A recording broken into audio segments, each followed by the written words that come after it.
Bien, buenos días, apreciados estudiantes. Les dejo este video para suplir la clase que no se pudo realizar hoy 10 de noviembre debido a la conexión de internet que presentó bastantes problemas pues desde sus lugares de origen, ¿cierto? Y pues por los inconvenientes también de otros estudiantes que no podían ingresar. Me disculpan la voz, estoy un poco disfónico por un resfriado que tengo. Espero sea claro y poderles hacer entender a través de este medio, pues el tema que tenía para hoy. Pues lastimosamente no se pudieron conectar, pero la verdad es que no podemos perder más tiempo y la idea es que, digamos, se trabaje y se avance, ¿cierto? Dado que ya nos queda poco tiempo para que ustedes presenten su examen de validación. Perdón. Entonces hablemos hoy de los arreglos multidimensionales. La clase pasada nosotros hablamos de lo que eran los vectores, vimos la forma de declarar un vector y vimos también cómo se trabajan con los índices de los vectores, ¿cierto? Pues, digamos, algunos programitas, se hizo un programa que se trabajó con vectores donde se digitaban una serie de notas y el programa les calculaba el promedio, la nota mínima y la nota máxima. Para hoy quiero que hablemos ya de los arreglos que son multidimensionales. Cuando hablamos de arreglos multidimensionales, pues nos referimos más a las matrices, ¿cierto? Todos sabemos, por ejemplo, por ejemplo, cuando manejamos un Excel, el Excel es una matriz, realmente, mire, es una hoja de datos, es una matriz, como ustedes pueden ver, donde tiene, no sé, filas y columnas. El programa, el C++, toma realmente, digamos que sí se puede hablar de filas y columnas, sí. O sea, él va a manejar doble índice, uno para filas y otros para columnas, a diferencia de lo que era un arreglo lineal, o sea, horizontal, que era un vector, donde solamente se manejaba un índice, ya que cada casilla se numeraba desde 0 hasta n, ¿sí? Donde n es pues, la cantidad de datos que contenía el vector, ¿sí? Desde 0 hasta n-1, perdón. Entonces, pues ahora se van a manejar dos índices porque ahora cada casilla va a pertenecer a una fila y a una columna. Aunque realmente, como les decía, el C++ lo que toma realmente es como si fuera un arreglo donde, donde se ponía un vector en cada fila. Algo así, ¿sí? Como si fuera un vector en cada fila. Pero pues, para efectos prácticos, hablemos de filas y columnas, ¿listo? Un arreglo multidimensional, como dice ahí en el texto, no son más que arreglos en los que cada elemento es otro arreglo. Es lo que yo les decía, ¿no? ¿Sí? Eso es un arreglo, ¿cierto? Es un arreglo donde cada elemento es un arreglo. Entonces, como si yo tuviera varios vectores apilados uno encima de otro. ¿Listo? Eso es como lo trata el C++. Y pues reciben el nombre de matrices. Ustedes ya conocen que las matrices son un arreglo de filas y columnas. Entonces, la sintaxis de estos tipos de arreglos, eh, pues es muy parecida a cómo se trabajó con los vectores, ¿ya? Entonces, siempre en C++ los índices van a arrancar en 0. En este caso, sí, en este caso, tanto filas como columnas, ¿sí? ¿Y cómo se declara una matriz? Muy parecido a cómo se declara un vector. Miren, primero se escribe el tipo base. Recuerden que el tipo base se refiere a el tipo de dato que va a contener el arreglo. Entonces, pues, recuerden que si ustedes declaran un vector con un tipo base entero, significa que todos los elementos dentro del vector son enteros. Si usted, lo mismo pasa con las matrices. Si usted declara una matriz tipo flotante o tipo entero, toda la matriz debe tener elementos del mismo tipo. Es decir, yo no puedo dejar en un arreglo elementos de diferentes tipos de datos. Entonces, o todos van a ser enteros, o todos van a ser caracteres, o todos van a ser flotantes, etcétera. Está el identificador. El identificador, pues viene el nombre que usted le vaya a colocar a la matriz. Y fíjense que es muy parecido porque con el vector ustedes simplemente cogían un par de corchetes y dentro del par de corchetes decían cuántos elementos iba a contener el vector.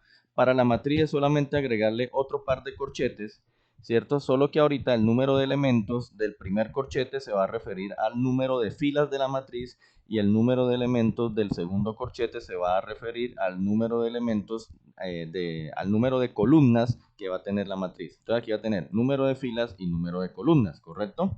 Entonces, pues el tipo base del arreglo, pues ustedes saben que debe tener, pues, cualquier tipo de base del lenguaje C.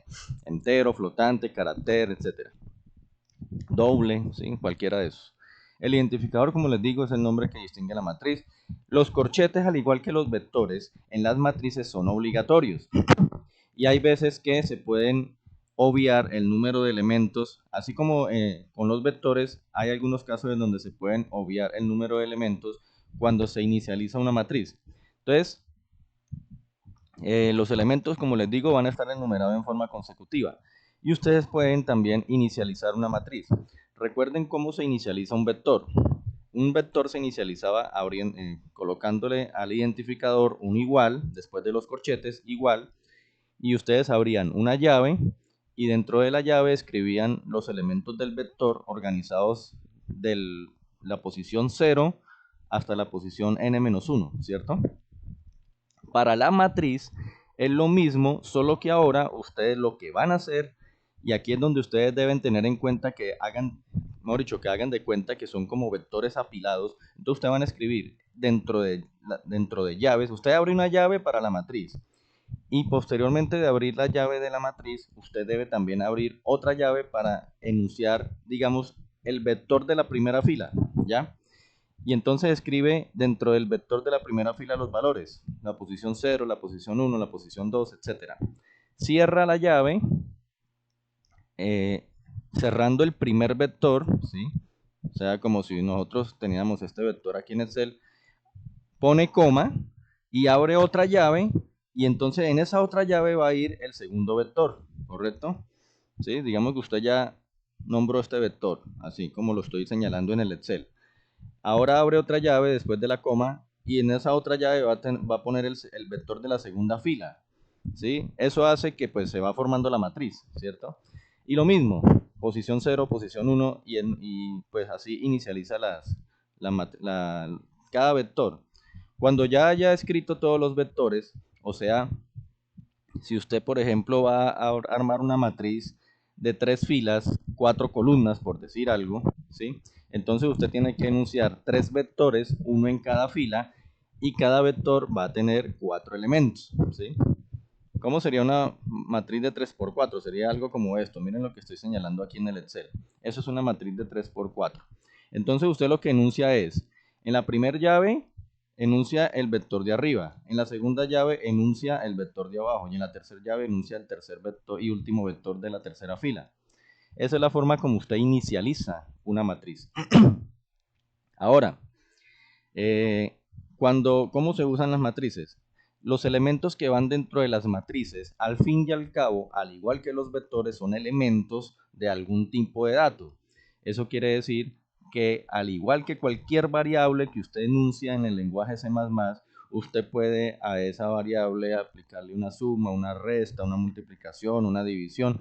O sea, son datos simplemente que están encasillados en una matriz, ¿sí? Pero usted con esos datos puede hacer las mismas operaciones que hace como cuando enuncia una variable suelta, ¿sí? Cada uno de esos datos usted puede hacer. ¿Qué pasa? Que usted cuando ya quiera referirse a un dato en especial, ¿sí? Vamos a suponer otra vez la matriz de 3 por 4 que acabo de enunciarles, ¿sí? Voy aquí a señalarlo como con los bordes para que se den cuenta de la matriz. Esa es la matriz 3 por 4. Entonces, ¿cómo serían los índices, no? Esto sería fila 0, columna 0.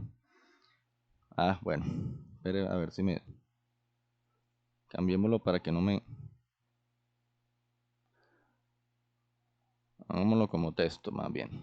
A ver, fila 0, columna 0, fila 0, columna 1, fila 0, columna 2, fila 0, columna 3. ¿Esto cómo sería? Fila 1, columna 0, fila 1, columna 1, fila 1, columna 2, fila 1, columna 3. Y la última fila sería fila 2, columna 0, fila 2, columna 1, fila 2, columna 2, fila 2, columna 3. Recuerden, tanto las filas como las columnas arrancan con el índice 0. Por eso entonces cuando usted quiera referirse a un elemento de esa matriz, debe tener en cuenta que la primera fila no es la fila 1, sino la fila 0. Y la primera columna no es la columna 0, sino la columna, no es la columna 1, sino la columna 0. Entonces, cuando usted necesite sacar un dato para hacer alguna operación, usted nombra, le pone el nombre de la matriz y entre corchetes escribe las coordenadas de esa casilla que usted necesita sacar. Si por ejemplo usted necesita hacer una suma con el elemento que está en el índice 2,2, entonces usted escribe la matriz, el nombre de la matriz, miren acá, el nombre de la matriz, y dentro de corchetes, ¿sí? Dentro de corchetes escribe el índice 1 y el índice 2. ¿Qué es el índice 1? El índice que representa la fila, y el índice 2 es el que representa la columna. Entonces tener en cuenta la enumeración en las matrices del C++. Bueno, entonces esas son las posiciones. Donde también se puede emplear matrices sin necesidad de colocarle el índice. Acuérdense que cuando se usaban vectores y si por ejemplo se llamaba a una función y se entregaba como parámetro de entrada todo un arreglo, uno podía colocar solamente el nombre del arreglo sin especificar filas ni columnas, ¿no?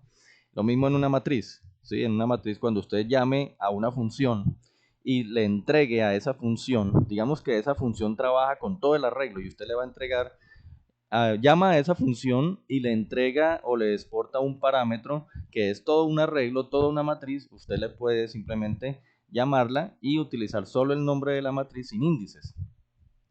Aquí hay unos ejemplos de cómo se declaran algunas matrices. Por ejemplo, aquí tenemos int matriz 5020. ¿Qué significa eso? Eso es declarar una matriz de números enteros que tiene 50 filas y 20 columnas. O si lo quieren ver de otra manera, son 50 vectores uno encima del otro, ¿sí? 50 vectores apilados donde cada vector tiene 20 elementos. ¿Listo? También lo pueden ver así. Aquí, por ejemplo, se inicializa una matriz. Miren, se dice matriz de enteros de 2 filas y 3 columnas. Entonces, fíjense que son dos vectores, ¿sí? Uno encima del otro, donde el primer vector, o bueno, donde cada elemento, cada vector tiene 3 elementos. Entonces, miren que ahí se abre el corchete, se abre la llave, para abrir la matriz. Y luego, por cada vector va un par de llaves. Entonces, llave y mete usted los enteros. 2, 5, 8, cierra la llave, coma. El poner la coma significa que ya salta de fila. 9, 1, 2, cierra. Y luego, si cierra la llave de la matriz completa, y ahí coloca el punto y coma, ¿no? Entonces, cuando ya usted, aquí por ejemplo, se declara una matriz y de una vez se inicializa. Acá, por ejemplo, miren que dice matriz 2, 1, 50. Fíjense que aquí ya es una matriz que ha sido declarada y es una matriz que ya ha sido, digamos, iniciada. O también una matriz que usted esté diligenciando. Cuando usted pone un nombre de una matriz sin colocar el tipo de dato, es porque la matriz ya está enunciada en el programa y usted va a asignarle a un elemento de la matriz el número 50. Entonces, si usted dice, por ejemplo, matriz 2, 1 igual a 50, eso quiere decir que usted haga de cuenta como si esta fuera la matriz que usted ya ha enunciado anteriormente, anteriormente, y usted dice, bueno, fila 2, columna 1, o sea, índice 2, 1, entonces se ubica aquí, ¿cierto? Aquí se ubica. Y ahí usted va a colocar el dato 50. ¿Sí? Eso es lo que quiere decir esto de acá. O sea, ahí usted está asignando un valor, ¿sí? a la posición 2, 1. Ahora, ¿cómo se escribe una matriz en el C++? ¿Cómo se imprime? Acuérdense que la palabra imprimir en lenguaje C significa mostrar en pantalla. Entonces, ¿qué es mostrar en pantalla? Entonces, para una matriz, para usted mostrarla en pantalla, usted tiene que hacer un ciclo embebido dentro de otro. ¿Por qué? Porque usted primero debe imprimir, digamos, los elementos de la primera fila, ¿cierto? Entonces usted tiene que declarar en un ciclo un índice que identifique la fila y luego colocar las 4 columnas. Posteriormente, entonces, saltaría de fila y coloca las 4 columnas. Y posteriormente salta a la tercera fila y coloca las 4 columnas. Eso quiere decir que el for principal va a ser el de las filas. Y el for secundario va a ser el de las columnas. Entonces miren acá cómo está escrito. Se definen dos variables i, j. La i va a indicar las variables de la fila y la j las de la columna.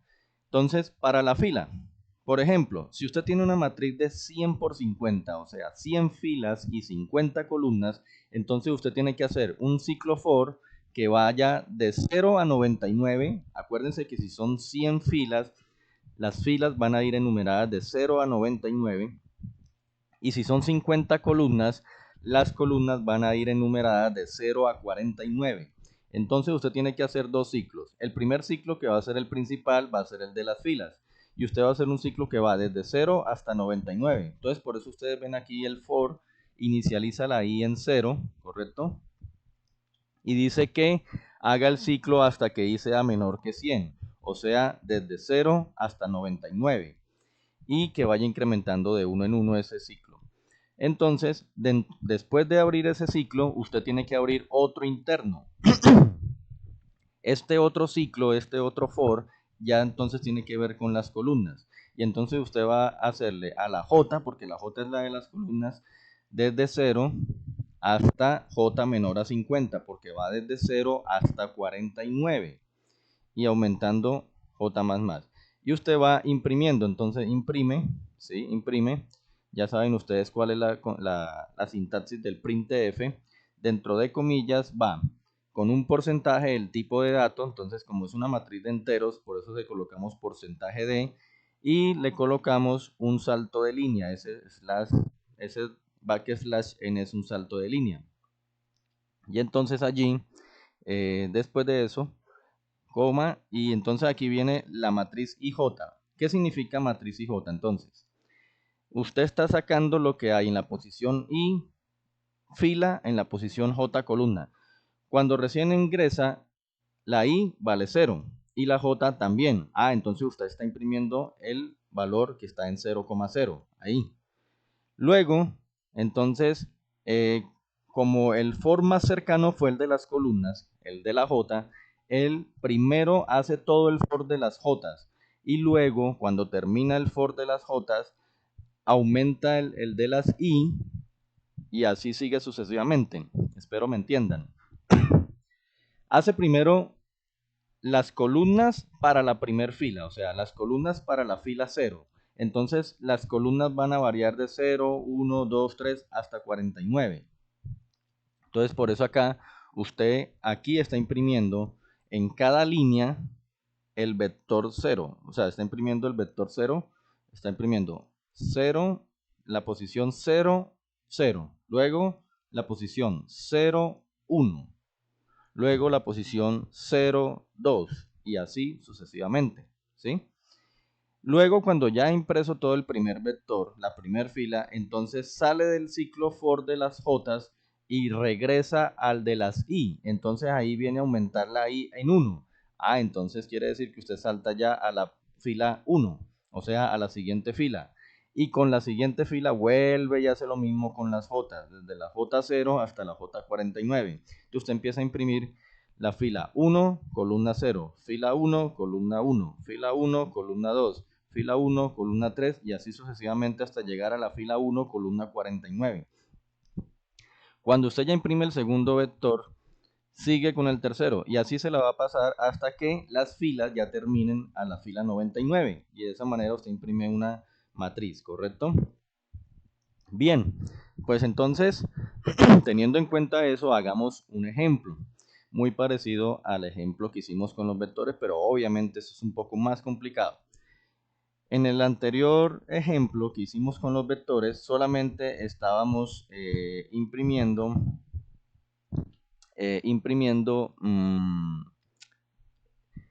unas notas definitivas de unos estudiantes, ¿sí? Unas notas definitivas de unos estudiantes. Y cuando teníamos ya el arreglo de notas, el programa pues solamente sacaba cuál era la máxima nota, cuál era la mínima nota y el promedio de esas notas. Ahora lo vamos a hacer no como notas definitivas de alumnos, sino que vamos a calcular para varios estudiantes las notas definitivas, teniendo en cuenta una ponderación, ¿sí? Cada estudiante, las notas finales de cada estudiante, ¿cómo se sacan? El estudiante en el semestre recibió 5 notas. 4 notas pertenecen a notas parciales, ¿correcto? Notas parciales que vamos a llamar I1, I2, T1 y T2. El sistema con esas 4 notas parciales hace un promedio. Entonces el programa debe promediar esas 4 notas y saca una nota que se va a llamar NP, que son notas parciales, digámoslo así, o nota de presentación, como dice en el texto. Y luego a eso le saca el 70%, o sea, lo multiplica por 0.7. Luego la quinta nota del estudiante de la nota del examen final. Ese examen final tiene una ponderación del 30%, entonces la nota del examen debe multiplicarse por 0.3. Y luego la nota final es la suma de esas dos ponderaciones. Luego de que a cada estudiante se saca la nota definitiva, entonces el programa debe coger de todas las notas ya definitivas, decir cuál es la mínima y cuál es la máxima y cuál es el promedio de todas las notas definitivas, ¿correcto? Entonces eso necesariamente tiene que hacerse en una matriz. Entonces, ¿en qué consiste eso, no? Consiste en que al usuario se le va a preguntar inicialmente por la cantidad de alumnos, ¿sí? Vamos a suponer que usted es un profesor y usted va a escribir las notas de sus estudiantes en el programa, ¿ya? Y entonces usted dice, bueno, yo tengo 30 estudiantes, 50 estudiantes, listo. Obviamente para el caso del ejemplo lo vamos a hacer con poquitos estudiantes para no alargar el asunto, ¿cierto? Pero se supone que el usuario, que haga de cuenta como si fuera un profesor, pues ya tiene definido obviamente la cantidad de estudiantes y ya sabe cuáles son las notas y no va a escribir una nota errada, ¿sí? O sea, estamos asumiendo que el que está usando el programa pues conoce de qué es lo que está haciendo, ¿cierto? Y no lo está trabajando solo por trabajarlo. Entonces, el profesor no va a escribir, si las notas van de 1 a 5, pues no va a escribir una nota de 10, ¿listo? Entonces, eso, o sea, vamos a asumir que el usuario es alguien que conoce el programa, ¿listo? Ahora, así como la vez pasada que nosotros hicimos como un análisis de las variables, también nosotros podemos aquí hacer un análisis de las variables que van a ir. Pues una variable tiene que ser la cantidad de estudiantes, obviamente, ¿sí? El programa tiene que captar cuál es la cantidad de estudiantes. El arreglo, obviamente el arreglo en filas y columnas. Miren ahora cómo debe hacer el arreglo. Voy a hacer un poquito más grande esto. El arreglo, como deben ir, como se debe especificar cuántas filas y cuántas columnas, pues entonces el arreglo tiene que tener, vamos a hacer este arreglo, miren. A ver, vamos a suponer alumno 1, alumno 2, alumno 3, etcétera. ¿Listo? Y acá, entonces colocamos las notas. I1, I2, T1, que así las hemos llamado. Así las llama el ejercicio. T2. Y vamos a suponer que aquí tengo la nota promedio de esas 4. Por acá tendré la nota del examen. Bueno, No, el ejercicio creo que lo trabajan únicamente con, hace el promedio, pero ese promedio creo que no lo guardan en una casilla adicional, solamente utilizan 6 columnas. El programa está hecho para 6 columnas, entonces serían las 4 notas parciales, digamos que aquí sea más bien la nota del examen, ¿sí? Y acá la nota definitiva. Ah, listo, entonces la matriz como tal, vamos a suponer que son solamente 3 estudiantes, ¿listo?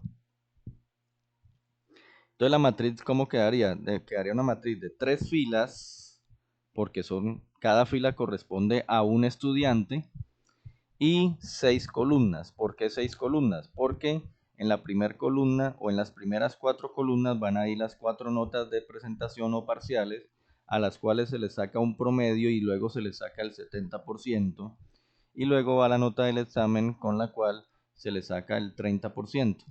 ¿Sí? Además esto es más lógico, ¿no? Es más lógico esto porque digamos que esto es como una planilla de notas, como cuando un profesor sube a la plataforma las notas de un curso. Él solamente sube las notas como tal, y el sistema pues el sistema tiene que estar programado para que saque las ponderaciones que necesite y ya de una le entregue la nota definitiva, ¿cierto? No es necesario guardar aparte el promedio de las 4 primeras, aparte el 30% del examen, aparte el 70% del primer promedio. No, simplemente usted digita solo las notas y él internamente hace las cuentas y le arroja la nota definitiva, sacando el promedio de las 4 primeras, aplicándole el 70% y luego cogiendo la nota del examen, aplicando el 30% y luego sí sumando, y ahí ya le entrega la nota definitiva. Entonces se va a definir un arreglo que va a tener, que va a tener una cantidad de estudiantes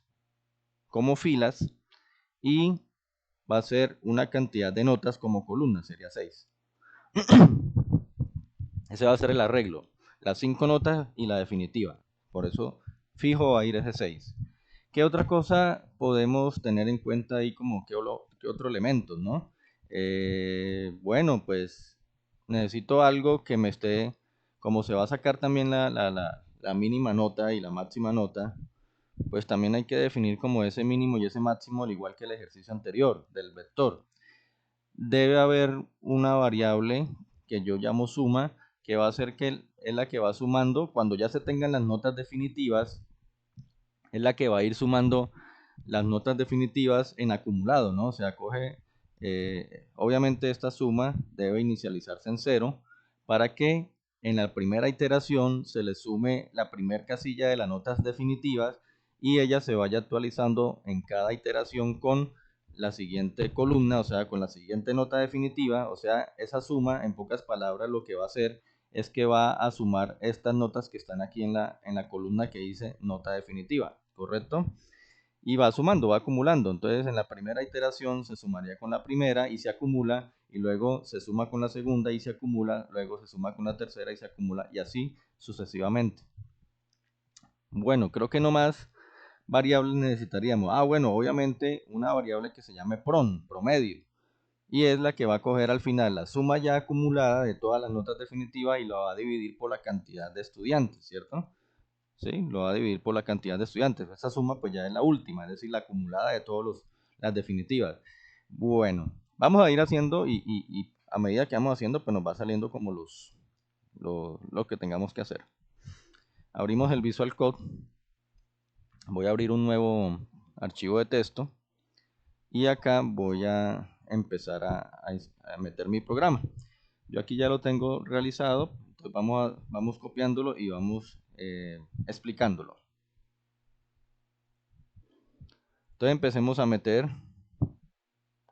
Bueno, primero que todo, pues aquí está el comentario grande. ¿Sí? Ahí está el comentario grande.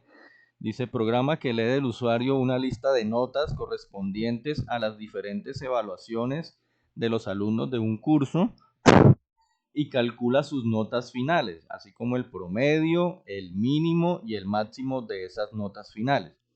Se ilustra el uso de matrices para el almacenamiento de la información de 2 niveles. ¿Por qué se llama de 2 niveles? porque estamos almacenando filas y columnas, ¿listo? Por eso se llama de 2 niveles. Las notas leídas corresponden a I1, I2, T1 y T2. Mejor dicho, son 4 notas más el examen. Y la nota final se calcula empleando la fórmula 0.7 por la nota del promedio de las 4 primeras más 0.3 por la nota del examen. Esa NP pues es la nota de presentación o nota promedio, que es calculada como el promedio de esas 4 primeras notas, y obviamente esa es la nota del examen, y luego NF la nota definitiva. Por eso dice que se emplean anidamientos de ciclos para la lectura de las notas, como yo les explicaba la forma de anidar una matriz. Entonces vamos con las librerías normalitas de siempre, la stdio, la stdlib, ¿correcto? Listo, .h. Mire que defino 3, al igual que en el ejercicio anterior del vector, aquí se definen en este caso tres elementos o 3 variables o 3 constantes. Recuerden que el numeral define en el C++ lo que hace es definir unas constantes que van a valer lo mismo durante todo el programa y que no van a ser alteradas. Entonces acá dice máximo número de alumnos. Entonces pues vamos a suponer que el programa se hace para un máximo de alumnos de 100. ¿Sí? Suponiendo que se trate de una universidad, de una mega universidad que tenga muchos estudiantes, pero que se limita obviamente a 100, ¿no? Sí, vamos a limitarlo a 100. Define máxima nota como un 5 y mínima nota como un 1. O sea, esas son las constantes que se definen. Ahora sigamos y vamos a abrir, pues vamos a abrir la función principal y vamos a definir inicialmente las variables. Entonces vamos a definir inicialmente las variables, ¿listo? O sea, vamos a entrar ya, recuerden que cómo es la estructura de un programa en C++, ¿no? Primero van las librerías y las constantes que usted quiera definir. Y si quiere meter comentarios, como en este caso, pues usted los mete. Y luego sí, entonces van las funciones. Usted recuerde que usted puede definir primero la principal o como sugerencia, si tiene funciones parciales, aparte de la principal, primero defina esas funciones y de último deje la principal. Acuérdense que así se ha trabajado. En este caso solamente vamos a trabajar con la principal, ¿sí? Y una buena práctica en programación es que como la función principal contiene de todo, entonces se recomienda, he visto en varios textos que se recomienda que toda función principal se defina como entera y que al final se retorne un 0. No significa que siempre me va a entregar un 0, sino que eh, le estamos dando una definición completa a la función principal como si fuera un entero y como si retornara 0, pero realmente la función principal contiene todo lo que hace el programa, pero pues es como una práctica de programación que se hace. Definir las principales como enteras, ¿sí? Recuerden que siempre va el doble paréntesis, eso siempre va y se abre la llave. Aquí me sale en rojo porque no he cerrado la llave. Y entonces definimos qué variables necesitamos. Habíamos dicho que necesitábamos la cantidad de estudiantes. También hay que tener en cuenta que como se va a enumerar una fila y unas columnas en la matriz, debe haber obviamente los índices de las columnas y de las filas, o sea, I y J. Y esos deben ser enteros, ¿cierto? Porque las variables de una matriz son enteros. Yo no puedo decir que estoy hablando de la fila 1.5, no. Fila 1, fila 2, fila 3, fila 0, columna 1, columna 2, enteros. Entonces definimos como enteros estas variables i y j, y al mismo tiempo vamos a definir una variable que se llama num alumnos, que significa abreviadamente número de alumnos, o sea que ahí sería lo que es la cantidad de estudiantes. O sea, ya definimos ij, ¿cierto? Y cantidad de estudiantes, esas son enteros. El arreglo, bueno, sigamos a ver qué otras variables. El arreglo, el arreglo donde van a ir almacenadas las notas, donde se van a diligenciar las notas, como son notas y las notas tienen decimales, entonces el arreglo debe ser de tipo flotante. ¿Cómo se define el arreglo? Como N6. Pero recuerden que aquí el programa se va a dejar abierto para que el que quiera meter hasta 100 alumnos lo pueda hacer, Entonces, por eso definimos como flotante el arreglo que vamos a llamar notas. O sea, a este arreglo lo vamos a llamar notas. Y dentro de corchete, fíjense que ya van dos corchetes. ¿Por qué? En el primer corchete va el número de filas. El número de filas yo lo limito a que sea el máximo número de alumnos. O sea, estoy definiendo un arreglo de 100 filas, o sea, para 100 alumnos. No importa, recuerden que no importa que usted defina un número más grande y que después rellene con un número más pequeño de elementos, que el sistema automáticamente rellena el resto con ceros. ¿Sí recuerdan que eso lo vimos con los vectores? Y en las columnas sí voy a poner un número fijo que es 6. Ya dijimos por qué. Porque son 4 notas, 5 notas con la del examen y la nota definitiva, ¿correcto? Mire que coloco una coma para continuar en la siguiente línea. En la siguiente línea defino NP. ¿Qué es NP? Entonces ahí NP dice que es una variable que me va a almacenar la nota de presentación de cada alumno. Ah, bueno, entonces yo tengo aquí como una variable auxiliar que digo NP. ¿Listo? Y esa NP me va a guardar el promedio de las 4 primeras notas. ¿Sí? Pero eso no lo va a ver el profesor. ¿Sí? O el usuario que está diligenciando no lo va a ver. Va a ser una variable auxiliar. ¿Por qué tipo flotante? Lo mismo, porque si estás sacando un promedio de notas, el promedio de notas obviamente va a entregar otra nota que te puede tener decimales. La famosa variable suma y la inicializo en 0, también es flotante. Mire que después de cada definición de variable coloco la coma, no se les olvide. Hasta que yo no coloque punto y coma, yo no he terminado con la definición de todas las variables flotantes. Fíjense que cuando definí las enteras puse el punto y coma acá, ¿no? Cuando son flotantes, entonces yo coloco coma y solo hasta la última el punto y coma. Eso quiere decir que todo lo que coloque debajo de las comas pertenecen a la misma variable flotante, o sea, a la misma definición. Suma igual a 0, pues eso va a ser la suma de las notas finales de todos los alumnos. ¿Listo? Eso es la suma. La que me va a almacenar las notas finales. Me va sumando las notas finales en acumulado. ¿Listo? Y al igual que en el ejercicio anterior, defino una variable que llamo min y otra que llamo max, donde min van a almacenar inicialmente la máxima nota y max va a almacenar inicialmente la mínima nota. Recuerden por qué se hace eso como al revés, porque eso lo vimos con el ejercicio del vector. Porque yo el mínimo es como la nota final mínima encontrada, que inicialmente va a ser 5.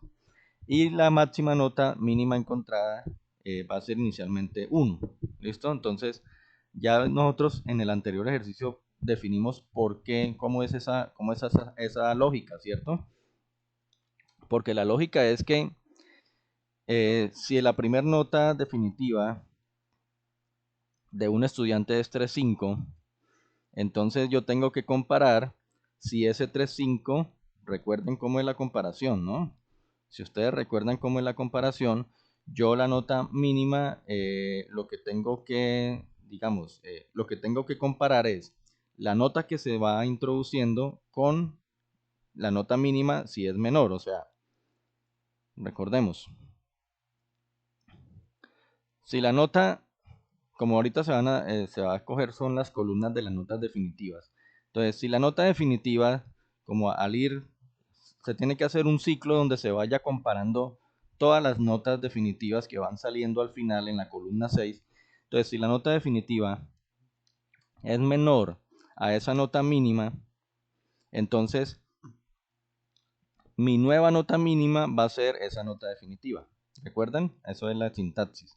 Si la nota definitiva es mayor a la nota máxima, entonces mi nueva nota máxima va a ser esa nota definitiva. Sí, espero que recuerden eso del ejercicio anterior. Quiere decir que, por ejemplo, como mínimo arranca en 5, ¿cierto? Y máximo arranca en 1, ¿sí? Contradictorio, ¿cierto? Pero así se debe hacer. Al yo decir, por ejemplo, que si esta nota mínima, esta nota que se coloca en la nota definitiva es un 3.5, dice, ¿es menor al mínimo? Claro, inicialmente se va a cumplir que sí es menor al mínimo. Ah, entonces, ¿cuál va a ser mi nueva nota mínima? Mi nota mínima va a ser ese 3.5. Ahí es donde empiezan a cambiar. Recuerde, siempre esta comparación, al igual que el ejercicio anterior, va a arrojar que la primera nota que se lea de las notas, en este caso de las notas definitivas, va a cumplir las dos condiciones, ¿cierto? Porque el 3,5 va a ser menor al mínimo, que es 5, y también al mismo tiempo va a ser mayor al máximo, que es 1. Entonces, como es mayor al máximo, que es 1, entonces mi nueva nota máxima, entonces, ¿quién sería? Si es mayor al máximo, sí, claro, mayor a 1. Entonces, mi nueva nota máxima, miremos acá.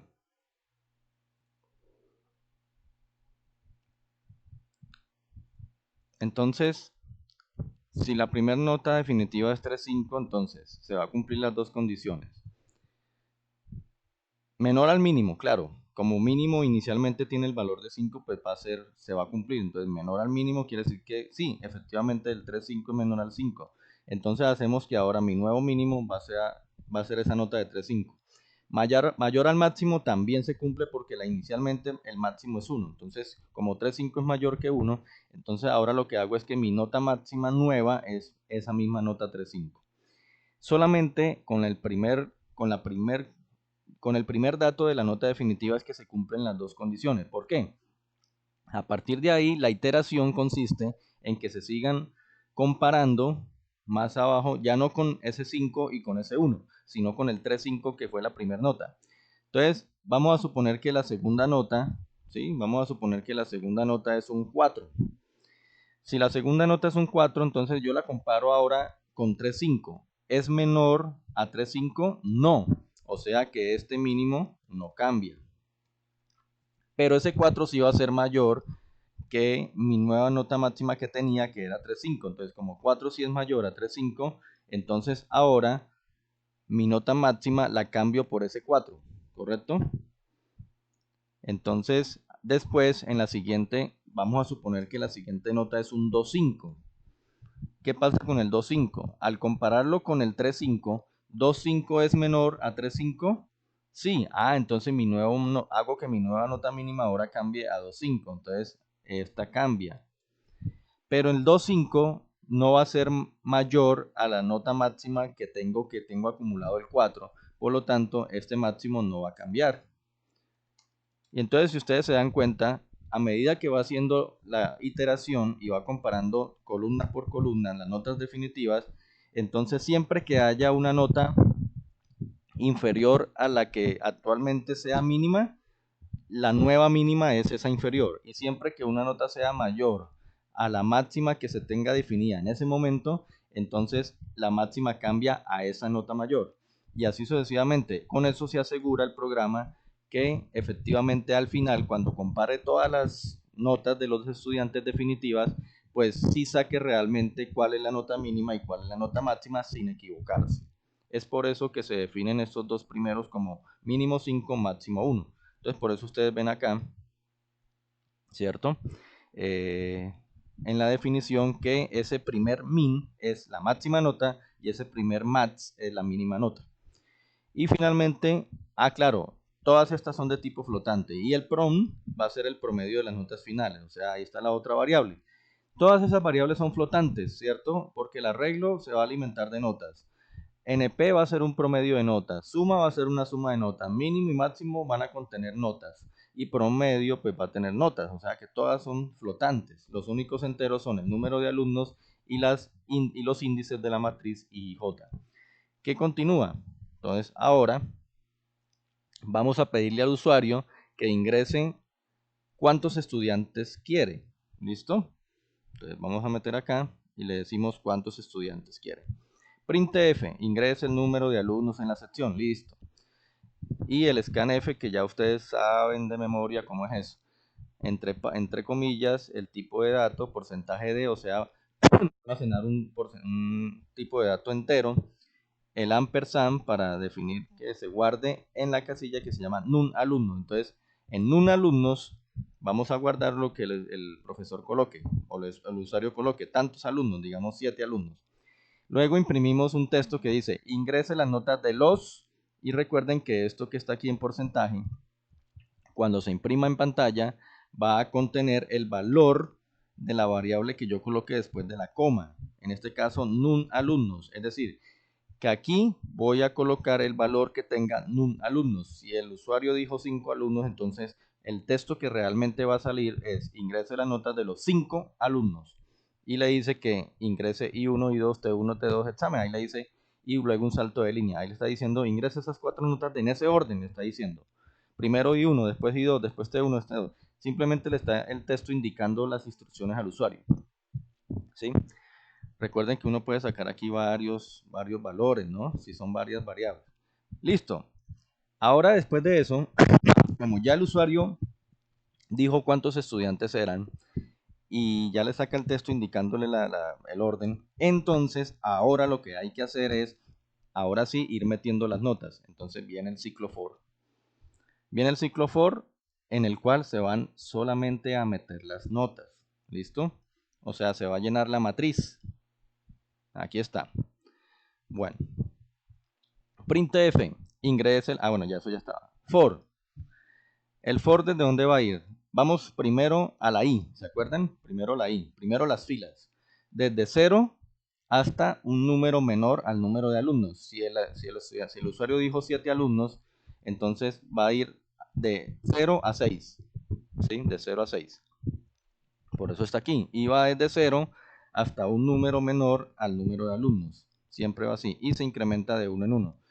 Dentro de ese for abrimos corchete porque van varias instrucciones y entonces le dice al usuario, le escribe. Recuerden que ese es backslash t es como una especie de tabulador, como para que haya un espacio y dice alumno tal. Ah, bueno, vamos a enumerar los alumnos. O sea, le dice al usuario, meta las notas del primer alumno. ¿Cómo debe ser el primer alumno? El número que saca es I más 1. O sea, aquí donde está el porcentaje de, al lado de alumno, va a sacar lo que vale I más 1. ¿Por qué I más 1? Porque I vale 0, ¿cierto? Inicialmente I vale 0. Y 0 más 1 me va a dar 1. O sea, sería alumno número 1. ¿Por qué no coloco I? Porque si no, entonces saldría alumno 0. Y pues eso no está bien dicho, ¿no? Lo importante es que sea del alumno 1 al alumno 7. Pues entonces por eso aquí va I más 1. Esto es solamente para sacar en texto, nada más. Es ahí. Lo único que tiene que ver es que cada que va cambiando la i, entonces cuando la i vale 0, estamos hablando del alumno 1. O sea, la primer fila, mírenla aquí en el Excel, la primer fila, que es la fila 0, pertenece al alumno 1. La segunda fila, que es la fila 1, pertenece al alumno 2. Entonces por eso la i va siempre i más 1 acá. Y luego entonces viene el for de las columnas. Las columnas, como son 6, entonces va de 0, dice 0 hasta j menor menor a 5, dice ahí. No, si son 5, perdón, si son 6, entonces debe ser, permítanme. Bien, ya revisando bien, sí va, sí la j sí debe ir de 0 hasta 4, ¿no? De 0 hasta 4. ¿Por qué? Porque como se están capturando las notas del primer alumno, entonces las notas del primer alumno solamente son la columna 0, la columna 1, la columna 2, la columna 3 y la columna 4, que es lo que el usuario realmente imprime, o sea, más bien escribe, y lo que el programa le captura. Esta última columna, que es cuando j vale 5, simplemente va a ser de mostrar, no de capturar, ¿correcto? Entonces, por eso acá, para la i, sí va de 0 a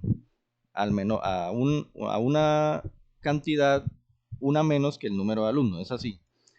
Pero para la j, así el arreglo tenga 6 columnas, la j solamente se va a trabajar de 0 a 4. Por eso le coloco j menor a 5 y j más más. Porque ahí es donde empieza a capturar, después de que el usuario va escribiendo aquí le sale la nota del alumno 1 y entonces él empieza a capturar, él va a escribir, para el alumno 1 empieza a escribir las notas. Entonces, captura de tipo flotante y dónde va acomodando cada nota. Por eso dice aquí notas IJ, IJ, o sea, la primera nota va a quedar en la fila 0, en la columna 0, o sea, esta. Ahí está. Luego, al mismo tiempo, entonces NP va haciendo el for cumple solamente hasta este renglón. ¿Por qué? Si se dan cuenta, este for de la línea 32 no abre una llave. ¿Sí ve que no se abre una llave? Como este for de la línea 29 que sí abrió llave. Al no abrirse una llave, el for solamente comprendería la línea siguiente, nada más. La línea 34 no hace parte del for, ¿correcto? La línea 34 no hace parte del for. La línea 33 sí, solamente eso. Entonces, ¿el qué va haciendo? IJ. Entonces, 0, 0. Luego cambia J a 1. Entonces ahora 0, 1. Ah, ¿cuál es la 0, 1? Esta. Luego 0, 3. 0, 3. Cuando la J vale 0, 2, perdón, cuando la J vale 2. Luego cuando la J vale 3, 0, 3 y captura esa nota. Y luego cuando ya la última J que vale 4, captura la nota 0, 4 que es la del examen, ¿correcto? Termina ese ciclo y ya están las notas del primer alumno. Como ya están las notas del primer alumno, entonces se debe promediar esas 4 primeras notas del primer alumno. Mire que NP promedia solamente las 4 primeras. Desde la I0 va sumando, I1 va sumando, I2 va sumando, I3. O sea que NP es una variable que va a tener la suma de estas 4 notas, de estas 4 primeras notas. Porque a esas 4 se les debe sacar el promedio y sacar el 70%. Entonces, notas I5, como todavía estamos en el alumno 0, entonces esto es 0,5. O sea, estamos hablando de que el alumno 1 aquí 0, 1, 2, 3, 4. Y aquí en las notas, aquí en la 5, ¿qué me va a colocar el programa? El resultado de esta operación, 0.7 por NP, que ya tiene el promedio de las 4 primeras notas, más 0.3 por notas I4. O sea, notas I4 significa como la I vale 0, 0,4. Ah, entonces coge esta que está aquí, que es la nota del examen, y la multiplica por 0,3. Y luego de haber sacado el promedio de estas 4, sacar el 70% y luego sacar el 30% de este examen, se la suma y la imprime en la nota definitiva en el arreglo I5. O sea, fila 0, columna 5. Y así lo hacen para cada alumno. O sea, ¿qué hace? Luego, cuando termina este for, viene y saca el otro for. O sea, cuando la I ya vale 1. Eso quiere decir que pasa al alumno 2, ¿cierto? Por eso aquí saldría I más 1, alumno 2. Y vuelve y hace lo mismo. Mete las 4 notas. Promedia. O sea, mete las 5 notas. 4 parciales y el examen final. Promedia con las 4 primeras, con NP, ¿cierto? Dividido entre 4, vea. Y luego en la nota, en la última casilla, coloca el resultado de la ponderación. Eso se va a cumplir hasta que se llenen todos los alumnos. Listo. Ahí ese for sirve para llenar los alumnos, ¿correcto? Luego, vamos a imprimir las notas finales, ¿listo? Vamos a imprimirlas, solamente las notas finales. Y vamos a ver a ir comparando las notas mínimas y las notas máximas. Miren el for que coloqué ahora. Print. A un salto de línea, ¿no? Notas finales. Esto es como un letrero, nada más. Notas finales en un letrero y salto otra línea. ¿Listo? Esto es solamente instrucción para sacar un letrero que se llama notas finales, nada más. Para i igual a 0, o sea, otra vez un ciclo for que va desde 0 hasta la 1 o menos que el número de alumnos y que va a ser, como ya están todas las notas, entonces supongamos, ahora lo que se tiene que hacer es que sacar el promedio de estas notas definitivas, sacar el promedio de estas notas definitivas. Entonces ahí viene el papel de suma. Suma va a ser igual a suma más notas y 5. Si ven que él agarra primero la nota 0, 5, o sea, la que está en esta posición, 0, 5, esta. Y luego la va sumando con la que está en la posición 1, 5, luego 2, 5, porque va cambiando, lo que va cambiando es la fila, pero la columna es la misma 5, por eso usted ve acá, en esta fórmula, que suma siempre va acumulándose con lo que vaya en la columna 5 y a lo que va cambiando de alumno. Alumno 0, bueno, alumno 1, que es la fila 0, fila 1, fila 2, fila 3, pero la misma columna, ahí están las notas definitivas. Cuando termine, también él va a ir comparando de una vez, vean. Y esto es ya la lógica que expliqué en el Word. Si la nota definitiva es menor a la mínima, entonces mi nueva mínima es esa nota. Y si es mayor a la máxima, mi nueva nota máxima es esa nota. Esa es la lógica que ya expliqué. Y luego imprime un letrero que diga alumno tal, tal nota, con un decimal, miren, con un decimal de tipo flotante, que ocupe 3 espacios, ¿sí? Tal nota y saca el valor de la nota. Perdón, alumno, aquí en este letrero hay dos valores de variables. Está el número de alumno, que es el que dice porcentaje de, y la nota final o definitiva de ese alumno, que es este. Por eso acá ustedes ven después de la coma dos valores, el número del alumno y la nota definitiva de ese alumno. ¿Listo? Bueno, ya con eso saca las notas definitivas en un texto. Ya tiene cuál es la nota mínima, ya tiene cuál es la nota máxima, porque esto lo va a hacer por todos los alumnos y va a ir comparando, comparando, comparando y va sumando, sumando, sumando. Quiere decir que ya después de este ciclo for, el sistema ya tiene en min la nota mínima de todas las definitivas, en max la nota máxima de todas las definitivas y en suma ya tiene la suma de todas las notas definitivas. Solo resta el promedio y para el promedio pues es la fórmula sencilla, correcto, y coloco aquí ya mi último pedacito de código y ahí está. Entonces miren que simplemente lo que hace después de eso es que el promedio se calcula como la suma que ya tiene el acumulado dividido el número de alumnos. Listo, ahí está. Imprime, imprime promedio, imprime mínimo, imprime máximo y sale. Bien. Bueno, pues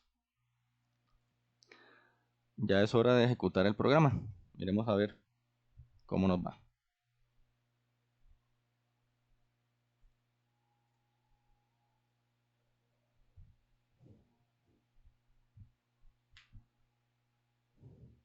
Ahí está compilando. Listo, vea. Ingrese el número de alumnos en la sección.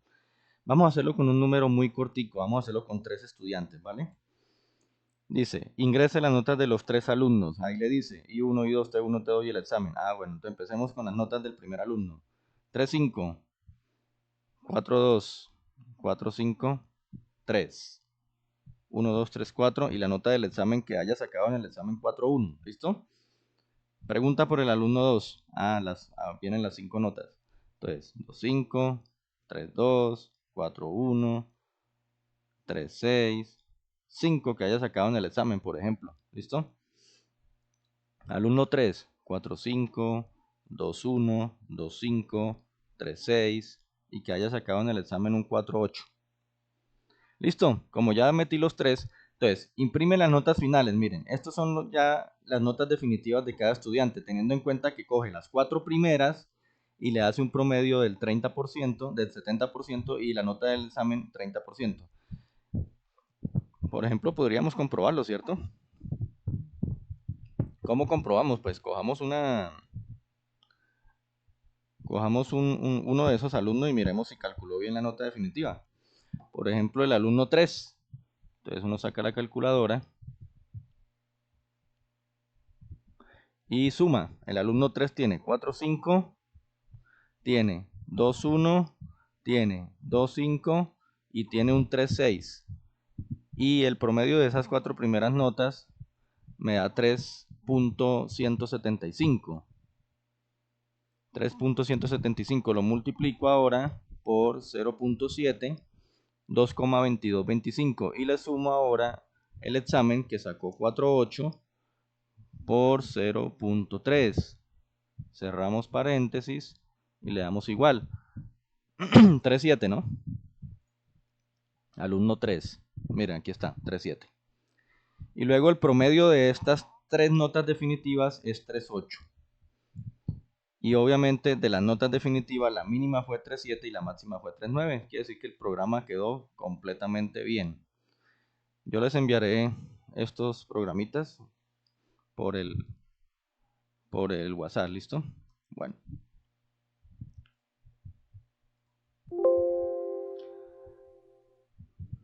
Bien.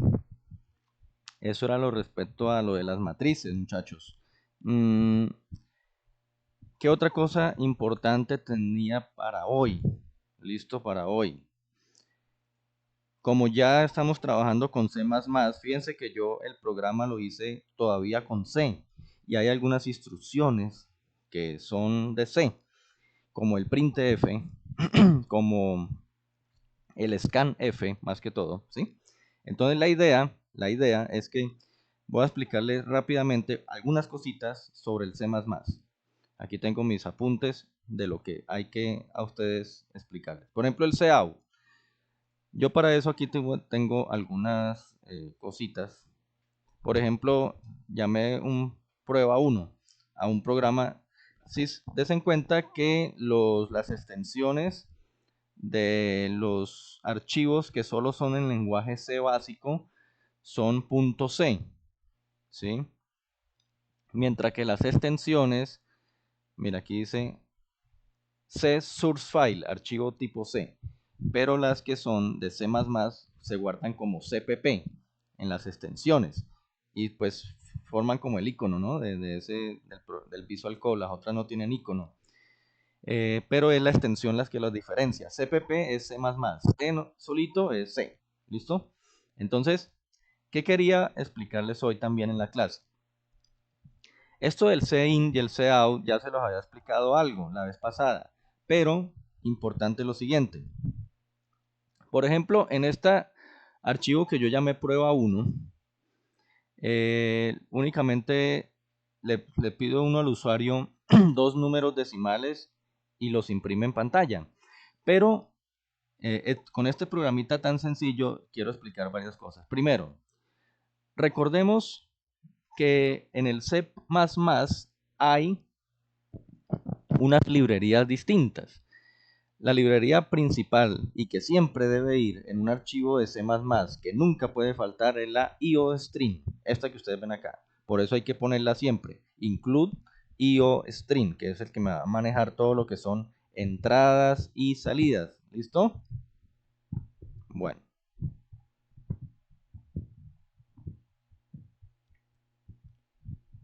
Acá. Perdón, acá. Estoy mirando otra cosita. Listo, entonces, IOString, ¿listo? IOString. Ahora les explico esta conio, ahí la dejé por ahora como comentario, ¿listo? Bueno, entonces la otra cosa que tienen que poner siempre para el C++ es esta frasecita, using namespace std. ¿Por qué?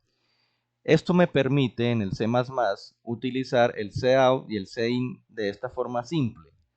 Si ustedes no le colocan eso, ustedes cada vez que van a utilizar el cout y el cin, tienen que colocar como aparece ahí en pantalla, observen muy bien, std y string std cin. Claro, eso se alarga mucho y hasta se nos olvida cómo es esa estructura. Muy bien, pues entonces, si ustedes antes de comenzar todo archivo en C++, al final, en el encabezado, utilizan esta frasecita using namespace std, entonces pueden utilizar el cout y el cin como les expliqué la clase pasada. Entonces aquí arrancamos in main, ¿listo? Defino dos variables flotantes A y B. Y miren, cout. Miren todo lo que nos ahorra el cout y el cin con respecto al C. Con el cout yo solamente tengo que poner dos signos menor que, y escribir entre comillas el texto que yo quiero escribir, ¿correcto? Escriba dos números decimales, espacio, dos comillas. Una instrucción en C++ para saltar de línea en C++ es el NL, o sea, fin de línea. Ese fin de línea siempre va después de un texto, después de que usted ya termine de escribir el texto, le coloca menor que, NL, para que signifique fin de línea. ¿Listo? Y ahí sí coloco el punto y coma. Entonces, este NL es fin de línea y eso es para el C++. Es como el /n en el C, pero aquí se utiliza el NL. ¿Qué es lo bueno también con el cout? Ahorita lo vamos a ver. El cin es para guardar en las variables lo que el usuario escriba. O sea, es el scanf del C en el C++ es cin. Y miren que yo puedo guardar, ¿sí? Lo que tenía con el C++, con el C normal, era que tenía que escribir scan y luego el signo, entre comillas, el signo porcentaje y luego el nombre de la variable con el ampersand. Aquí no. Aquí solamente escribo cin, dos veces el signo mayor que, y simplemente escribo el nombre de la variable, nada más. Mire, A, y si quiero guardar otra variable de una vez, otros dos signos mayor que y la B. Listo, tenemos guardados los dos. El cout.precision es para que, como son variables flotantes, entonces pueden tener muchos decimales, usted lo limita a 4 números. El cout.precision 4 significa que todo resultado que le arroje el lenguaje C++ o toda operación, usted lo va a trabajar con un entero y 3 decimales. Un entero, 3 decimales. Eso significa C4. Un entero, 3 decimales. ¿Listo? O sea, le saca, mejor dicho, el número de cifras va a ser 4. ¿Listo? Miren el cout. El cout coloco con comillas los textos. Y si se dan cuenta que ya no tengo que colocar dentro del texto los porcentajes como antes y escribir al final las variables, no. Aquí usted puede colocar, mire, combinar de una vez el texto, de una vez combinarlo con el valor de, perdón, con el valor de la variable. Ay, ¿qué pasó acá? Acá. Con el valor de la variable. Miren, los números son, cierro comillas, hasta ahí va un texto. Luego doble signo menor que y la A. Ajá, de una vez se está imprimiendo ahí seguidito el valor de A, lo que contenga A. Y luego dos signos menor que y viene otro texto y luego dos signos menor que y luego B. De una vez usted está imprimiendo texto, variable y fin de línea. Eso con el C normal, usted tenía que escribir printf y donde iban las variables el porcentaje, ¿se acuerdan? El porcentaje. Y al final, sí, después de una coma, los valores. Aquí no, aquí usted puede escribir en una sola línea todo. ¿Listo? Sin necesidad de colocar porcentaje ni tipo de variable, nada. Simplemente usted va colocando acá en el mismo texto, texto y variables. Listo. Bien. Entonces, otra cosita que quería explicarles. Bueno, entonces ya expliqué estas dos. Cómo imprimir en pantalla un texto seguido de las variables sin necesidad de tanta vuelta. Cómo guardar varias variables en una sola línea. El fin de línea. El cout.precision también ya está explicado. Vienen las librerías nuevas. Bueno, nuevas quiere decir que librerías que tiene el C++ y que permiten cosas que no se permiten con el C normal. La librería que coloqué ahí se llama la stdlib, que de hecho pues ya la habíamos escrito antes, pero ¿qué es lo importante de la librería stdlib.h? Es lo siguiente. Resulta que hay una función, o más bien una instrucción que se escribe de esta manera. System, y entre paréntesis coloco entre comillas pause. Pause. Termino ahí y luego viene el return, que es para terminar la función principal. Como yo la definí como entero, por eso le pongo return 0. Acostúmbrense generalmente que en el C++ ustedes escriben int main y al final return 0 para que es como una buena práctica de programación. ¿Listo? Bueno, les voy a explicar para qué el system pausa. ¿Listo? Resulta que cuando yo compilo este programa, ¿qué es lo que hace? Guarda dos flotantes, le pide al usuario dos números decimales, los guarda y los escribe. Entonces, miremos acá cómo se ejecuta. Escriba dos números decimales, listo. Voy a escribir dos números decimales con varios decimales. 4.56897 y 2.365478. Y si ve, los números son tal y tal. Pero fíjense que los números me los escribió solamente con 4 cifras. ¿Se da cuenta? Por el Cout Precision. 4.569 me lo redondea. Miren, me lo redondea. Y 2.365. Y fíjense lo que salió. Presionen una tecla para continuar. Si se dan cuenta, los programas que anteriormente habíamos ejecutado se terminaban y de una vez salían. Aquí no, aquí los deja abiertos para que usted sea el que finalice con la tecla. Listo. Presione la tecla. Runcon nuevamente. Escriba dos números decimales, 25.6548 y 32.5698. Miren lo que pasó ahora. Yo escribí ahora decimales que tenían dos enteros, el 25 y el 32. Y él lo que hizo, como yo le dije que el Cout Precision era de 4 cifras, entonces me escribió dos enteros, dos decimales. Para eso es que sirve el Cout Precision. Todo valor se lo reduce a 4 cifras. Si son dos enteros, serían dos enteros, dos cifras decimales. Si por ejemplo fueran 3 enteros, serían 3 enteros y una cifra decimal. ¿Sí? Ese es el Cout Precision. Y para eso me sirve la librería stdlib con el System Pause, para que me permita a mí cerrar el programa y que no sea el mismo software el que me cierre ya el programa. ¿Listo? Ahora, algo también, ¿qué pasa con eso? En el momento en que usted corre y compila un programa, a usted le sale un ejecutable. Miren, un ejecutable. Si usted no le pone ese System Pause y usted va a correr el ejecutable, usted no ve nada. Pero con el System Pause, el ejecutable, miren lo que pasa ahora. Doble clic. Le abre una ventanita. Le abre una ventanita donde usted pueda hacer su programita. Vean. ¿Sí ven? Y se lo deja ejecutar. Perdón. Presiona una tecla para continuar. Usted lo cierra con la tecla y ahí sí se le desaparece la ventana emergente. Para eso es esa librería stdlib y la instrucción System Pause, ¿correcto? La otra librería, entonces ya está esta, stdlib System Pause. La otra librería es el conio, y el conio va con una instrucción que es hedge. Entonces, ahorita, ¿qué voy a hacer? Voy a quitar acá los comentarios para poner include conio y ahora voy a ponerle comentario a la stdlib y voy a ponerle al system y voy a dejar solamente get. Miren que lo hace. Entonces, ahora esta librería include conio.h. Conio.h permite también utilizar una instrucción que se llama hedge.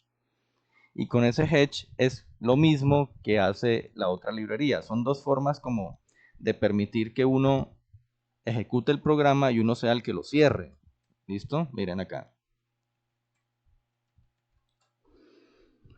Sino que aquí no sale el letrero que dice presione una tecla para continuar. Simplemente usted sabe que presiona la tecla y se va. Y lo mismo con el ejecutable. Miren el ejecutable. ¿Sí? Queda titilando y usted presiona una tecla y lo cierra. ¿Ya? Entonces con una le sale el letrerito, presione una tecla para continuar, con el otro no. Pero no importa, cualquiera de los dos sirve para que el programa se cierre cuando usted quiera y no cuando el software lo decida. ¿Listo? Para eso son esas librerías. Bien, bueno. Lo otro que quería explicar es este caso del switch rapidillo, porque se me acaba el tiempo. Este caso del switch y es lo siguiente. Básicamente, cuando nosotros escribíamos un switch era para enumerar varios casos, ¿cierto? ¿Se acuerdan que con cada caso iba una instrucción y el brick? Bueno, ¿qué pasa? Aquí le digo escriba una letra al usuario. Entonces el usuario va a escribir una letra cualquiera, listo, cualquiera, y la vamos a guardar ya utilizando el cout y el cin, ¿sí? Por eso también definí char m, una sola letra, char m. Cuando ustedes definan una variable tipo char, solamente es para guardar un carácter, jóvenes. Después vamos a ver cómo guardar una cadena de caracteres, o sea, guardar palabras completas. ¿Listo? Eso después lo vamos a ver. Ya con el cout y con el cin, le digo al usuario, escribo una letra cualquiera y lo guardo en m. Y voy a switchar la m, o sea, voy a comparar la m.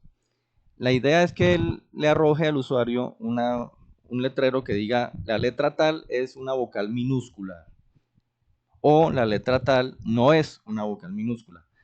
Entonces, ¿qué pasa? Que él puede escribir A, E, I, O, U, así como puede escribir cualquier otra letra, M, P, o una vocal que no sea mayúscula. Como en este caso, si él escribe A, si él escribe E, si él escribe I, si él escribe o si escribe U minúscula, para cualquiera de esos casos, la solución va a ser la misma, ¿sí o no? El programa para cualquiera de esos casos. Entonces, en vez de escribir para cada caso lo mismo, escribo los casos, dos puntos, caso, dos puntos, caso, dos puntos, caso, dos puntos, y solo en el último escribo lo que quiero que haga el programa. Mire, que me arroje un letrero que diga la letra tal, la que él guardó en M, es una vocal minúscula, y ahí sí le coloco el brick. No es necesario colocarle eso en todos los casos, no es necesario. Si en un switch varios casos dan el mismo resultado, ustedes pueden hacer eso que están viendo en pantalla. ¿Listo? Colocar todos los casos seguidos y solamente en el último el brick. Y obviamente el default, para que cuando él oprima o escriba una letra que no sea ninguna vocal minúscula, pues le saque el letrero de que no es una vocal minúscula, y también tiene que ir con el brick. Y el return, pues ya pues ustedes saben que el return 0 y el in main es una buena práctica de programación. No olviden siempre incluir el IOString y el using namespace std. Entonces, escribe una letra. Escribamos la A minúscula. Miren, ¿sí? Sirvió. Ahora, escriba la E minúscula. Mire, ahí sale. La letra E es una vocal minúscula. Nuevamente, escriba una letra. La I minúscula. Ahí está. Ahora una que no sea. Ah, bueno. Miremos que cumple todas, ¿no? Ay, se bloqueó. Bueno, me bloqueó preciso.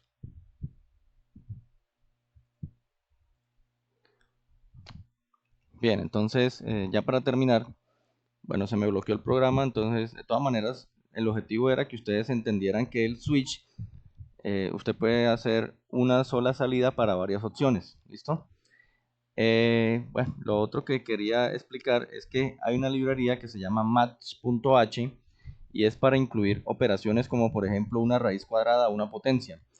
El SQRT es una raíz cuadrada. ¿Y el POW qué es? El POW es que usted, por ejemplo, quiere elevar un número a otro número. Entonces usted coloca base y exponente. O sea, ¿qué significa POW 4,2? Pues que 4 lo eleva a la 2. ¿Listo? 4 lo eleva a la 2. Y algo también que yo quería explicar es una forma de abreviar cuando, ¿se acuerdan la famosa suma del promedio de las notas? Que cada vez yo escribía en la instrucción suma igual a suma más, suma igual a suma más para acumular. Bien, pues cuando yo tengo una instrucción donde necesite actualizar una variable, por ejemplo, a igual a más, perdón. Por ejemplo, tengo una variable a que inicializo en 5 y yo en cada ciclo quiero que vaya sumando de 5 en 5. Entonces yo digo a igual a más 5, ¿cierto? Mírenlo acá en la instrucción. Eso es para decir que lo que tenga acumulado en a se vaya sumando con otros 5, con otros 5 y así sucesivamente en un ciclo. ¿Cómo se puede abreviar eso? Sencillo. Cuando yo necesite actualizar una variable consigo misma, entonces si se trata de una suma, yo voy a escribir solamente más igual. Y 5 significa que siempre voy a sumar 5 a esa variable. O si voy a multiplicarla siempre por un número, por igual. Y esa es la forma de abreviar y decir que la A en cada ciclo se multiplica por 5. ¿Correcto? Eso es la otra cosa que quería explicarles hoy, que se utiliza en C++. Lamentablemente creo que no sé qué le pasa al programa. Ah, no, miren, ya. Mire, el resultado es 25, la raíz cuadrada es 4. Sí. Este programa cogía una variable que inició en 5 y durante 4 ciclos le aumentó 5, ¿sí ven? O sea, este A, para que lo entendamos acá, este A igual a más 5, yo lo abrevio como A más igual 5.